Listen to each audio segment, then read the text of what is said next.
సుందరకాండ తాత్పర్యం 60వ సర్గ.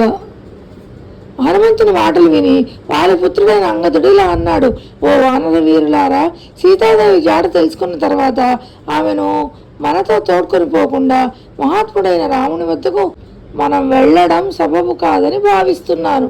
సీతాదేవిని చూశాము, కానీ ఆమెను వెంట పెట్టుకొని రాలేదని రామునికి నివేదించడం పరాక్రమవంతులుగా ఖ్యాతించిన మీ అందరికీ సముచితం కాదని నాకు తోస్తుంది. ఓ వానరోత్తములారా, ఆకాశ సంచారంలో కానీ పరాక్రమంలో కానీ దేవతల దైత్యులతో కూడుకున్న లోకాలన్నింటిలో మనకు సాటి వచ్చే వాళ్ళు ఎవరూ లేరు. హనుమంతుడు చెప్తున్నాడు అనమాట వానర వీరులందరికీ. లంకలోని 50 మంది రాక్షసులను జయించి యుద్ధరంగంలో ఆ రావణుని సంహరించి సీతాదేవిని తోడ్కొని కార్య సాఫల్యం పొంది ఆనందోత్సాహాలతో రాముని వద్దకు వెళదాము. లంకలో రాక్షస వీరులను ఎందరినో ఇంతకు ముందే హనుమంతుడు ఒక్కడే సంహరించి వచ్చాడు కదా. ఇక సీతాదేవిని తోడ్కొని రావడం తప్పితే మనం చేయవలసిన పని మాత్రం ఏముంది? జనకాత్మని అయిన సీతాదేవిని తోడ్కొని రామ లక్ష్మణుల చెంత చేర్చుదాము. ఇన్ని మాటలు ఎందుకు? ఇతర వానరోత్తములు రావాల్సిన అవసరం లేదు. మనమే వెళ్ళి రాక్షస వీరులను సంహరించి రామ లక్ష్మణ సుగ్రీవులను దర్శించడం సబబుగా ఉంటుంది. వానర శ్రేష్ఠుడు, వివేచన శక్తి సంపన్నుడు అయిన జాంబవంతుడు సీతను తోడ్కొనియే రాముని దర్శించాలని సంకల్పించిన అంగదునితో సహా ఇస్తున్న ధోరణిలో ఇలా చెప్పాడు: ఓ అంగద, నీ మాటలు సముచితంగా కనిపించడం లేదు. వానరరాజు అయిన సుగ్రీవుడు, ధీమంతుడైన రాముడు దక్షిణ దిక్కులో సీతాదేవిని అన్వేషించడానికి మనల్ని పంపించారు, కానీ ఆమెను తోడ్కొని రమ్మనలేదు. సీతాదేవిని స్వయంగా మనమే తోడ్కొని వెళ్ళడం రామునికి నచ్చకపోవచ్చునేమో. రాజసింహుడైన రాముడు శత్రువులను సంహరించి సీతాదేవిని తీసుకొని రాకపోతే నేను రఘువంశంలో జన్మించిన వాడనే కాను అని వానర శ్రేష్ఠుల సమక్షంలో ప్రతిజ్ఞ చేసి ఉన్నాడు కదా. కనుక మనమే సీతాదేవిని స్వయంగా తీసుకుని వెళితే ఆ ప్రతిజ్ఞకు భంగం వాటిల్లుతుంది కదా. కనుక వానర పుంగవులారా, మీరు మీ పరాక్రమాలను చూపడం వ్యర్థమే అవుతుంది. కనుక మనం అందరం రామలక్ష్మణులు మహా తేజస్సారి సుగ్రీవుడు ఉన్న చోటికి వెళ్ళి సీతాదేవి సమాచారం వారికి నివేదిద్దాం. ఓ రాజకుమారులారా, నీ సూచన సముచితమైనదే. మనం రాక్షసులను జయింప సమర్థులమే, కానీ రాముని మనస్సు నెరిగి తదనుగుణంగా కార్యసిద్ధికి మనం పూనుకోవడం యుక్తం. శ్రీమద్ వాల్మీకి రామాయణం సుందరకాండలోని 60వ సర్గ తాత్పర్యం సమాప్తం. సుందరకాండ తాత్పర్యం 61వ సర్గ. తర్వాత ప్రముఖులైన అంగదాది వానర వీరులు, వానర శ్రేష్ఠులైన హనుమంతుడు జాంబవంతుని సూచనకు సమ్మతించారు. తర్వాత వానర శ్రేష్ఠులందరూ వాయునందనుడైన హనుమంతుని తమ ముందు ఉంచుకుని సంతుష్ట హృదయులై ఆ మందర పర్వతాన్ని విడిచి ఆకాశంలోకి ఎగిరారు. మేరు మందర పర్వతాల వలె మహాకాయం కలవారు, అంటే పెద్ద శరీరం కలవారు, మదించిన ఏనుగు వలె ఉన్నవారు అయిన వానరులు ఆకాశాన్నంతా కప్పివేస్తున్నట్టు ఎగరసాగారు.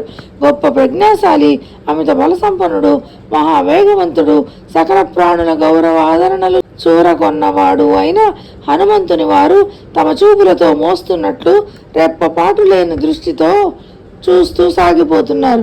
రామకార్యం సిద్ధించినందున ఆ వానరులందరూ గొప్ప కీర్తిని గడించి కృతార్థులయ్యారు. రామునికి ప్రియమైన వార్తను తెలియజేయడానికి వారందరూ తహతహపడుతున్నారు. ఆ వానరులందరూ రణోత్సాహంతో ఉప్పొంగిపోతూ రాముని విషయంలో రావణుడు చేసిన మహా అపకారానికి ప్రతీకారం తీర్చుకోవాలని కంకణబద్ధులై ఉన్నారు. ఆ వానరుల ఆకాశంలో ఎగురుతూ తేలిపోతూ వృక్షాలతో లతలతో అలరాడుతూ దేవేంద్రుని నందనోద్యానానికి సాటి అయిన మధువనాన్ని చేరుకున్నారు. సకల ప్రాణులకు ఆహ్లాదాన్ని చేకూర్చగల మధువనం సుగ్రీవుని రక్షణలో ఉంది. దానిలోనికి ప్రవేశించడానికి ఎవరికీ సాధ్యం కాదు. దధిముఖుడనే వానర వీరుడు, వానర రాజు, మహాత్ముడు అయిన సుగ్రీవుని మేనమామ. అతడు తన పరివారంతో ఆ మధువనాన్ని రక్షిస్తూ ఉంటాడు. వానర రాజు అయిన సుగ్రీవునికి ఎంతో మానసోల్లాసాన్ని చేకూర్చే ఆ మధువనం వద్దకు రాగానే వానరులందరికీ అందులోని మధువం తాగాలనే బలీయమైన కోరిక కలిగింది. అంతే, తేనె వలె పింగళ వర్ణులైన ఆ వానరులు గొప్పదైన మధువనాన్ని చూసి సంతోషించి అందులోని మధువులను గ్రోల అంగదుని అనుమతిమ్మని అభ్యర్థించారు. దధిముఖుడనే వానర వీరుడు వానర రాజు మహాత్ముడు అయిన సుగ్రీవుని మేనమామ. అతడు తన పరివారంతో ఆ మధువనాన్ని రక్షిస్తూ ఉంటాడు. వానర రాజు అయిన సుగ్రీవుడికి ఎంతో మానసోల్లాసాన్ని చేకూర్చే ఆ మధువనం వద్దకు రాగానే వానరులందరికీ అందులోని మధువును తాగాలనే బలీయమైన కోరిక కలిగింది. అంతే, తేనె వలె పింగళ వర్ణులైన ఆ వానరులు గొప్పదైన ఆ మధువనాన్ని చూసి సంతోషించి అందులోని మధువులను గ్రోల అంగదుని అనుమతి ఇమ్మని ప్రార్థించారు. అంత యువరాజు అయిన అంగదుడు జాంబవంతాది పెద్దలను సంప్రదించి వారి ఆమోదంతో మధుభక్షణకై వానరులకు అనుమతి ఇచ్చాడు. అప్పటికే ఉల్లాసభరితంగా ఉన్న వానరులు అంగదుని అనుమతి లభించడంతో ఆనంద పరవశులేసి నృత్యం చేయసాగారు. మధువు మత్తతలోనూ కొందరు వానరులు పాడుతున్నారు, కొందరు వంగి దండాలు పెడుతున్నారు, మరికొందరు ఆడుతున్నారు. కొంతమంది వానరులు విరగబడి నవ్వుతున్నారు, కొందరు ప్రచారాలు చేస్తున్నారు, కొందరు కింద పడుతున్నారు, కొందరు వానరులు పైకి ఎగురుతున్నారు, కొందరు ప్రేరేపణ చేస్తున్నారు, కొందరు వానరులు చట్టపట్టాలు వేసుకొని తిరుగుతున్నారు, మరికొందరు ఒకరి వీపుల మీదకి ఒకరుగా ఎక్కుతున్నారు, మరి ఇంకొందరు వానరులు ఎడతెరిపి లేకుండా మాటల్లో పడి ఉన్నారు. కొందరు రకరకాల ఆటల్లో మునిగి ఉన్నారు. కొందరు ఒక చెట్టు నుండి మరొక చెట్టు వైపుకు పరిగెడుతున్నారు, కొందరు చెట్లపై నుండి నేల మీదకి దూకుతున్నారు, కొందరు అత్యంత వేగంతో నేల మీద నుండి వృక్షాగ్రాలకు ఎగురుతున్నారు. ఒకడు పాడుతూ ఉండగా మరొకడు నవ్వుతూ అతడి వద్దకు పోతున్నాడు. ఆ నవ్వుతున్న వాడి వద్దకు మరొకడు ఏడుస్తూ వస్తున్నాడు. ఆ ఏడుస్తున్న వాడిని ఇంకొకటి తోసివేస్తున్నాడు. ఆ తోసివేస్తున్న వాడిని అరుస్తూ మరొకడు అతడి పైకి వస్తున్నాడు. ఇదంతా వానరుల గురించి చెప్తున్నారు. అతిగా మధుపానం చేయడంతో ఆ వానరుల మనస్సులు అదుపు తప్పి వారు నానా వికారాలు చేష్టలు చేయనారంభించారు. ఆ వానర సేనలో మధువుతో మత్తెక్కని వాడు గాని, మధువుతో తృప్తి చెందని వాడు గాని మచ్చుకి ఒక్కరు కూడా లేరు.